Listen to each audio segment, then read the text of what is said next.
പെരുങ്ങൂട്ടുകര കാനാടിക്കാവ് ശ്രീ വിഷ്ണുമായ സ്വാമി ക്ഷേത്രത്തിൽ രാമായണ മാസാചരണത്തിന്റെ ഭാഗമായി അഷ്ടദ്രവ്യ മഹാഗണപതി ഹോമവും ആനയൂട്ടും നടന്നു.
നാട്ടുകൊമ്പൻ എറണാകുളം ശിവകുമാരനെ നടയിൽ സാന്നിധ്യത്തോടെ ഗജപൂജ നടത്തി.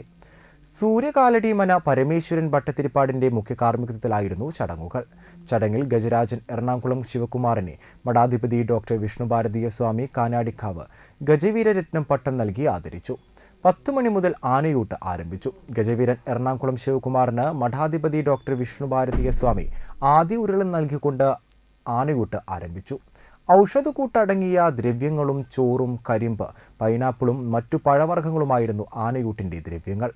17 ആനകൾ ആനയൂട്ടിൽ പങ്കെടുത്തു. നിരവധി ഭക്തരും ആനപ്രേമികളും ചടങ്ങിൽ പങ്കെടുക്കാനെത്തിയിരുന്നു. കാനാടിക്കാവ് ശ്രീ വിഷ്ണുമായ സ്വാമി ക്ഷേത്രം ട്രസ്റ്റ് മെമ്പർമാരായ സൈലേഷ് കാനാടി, സൈജു കാനാടി, കൃഷ്ണരാജ് കാനാടി, ശ്രീകൃഷ്ണൻ കാനാടി എന്നിവർ നേതൃത്വം നൽകി.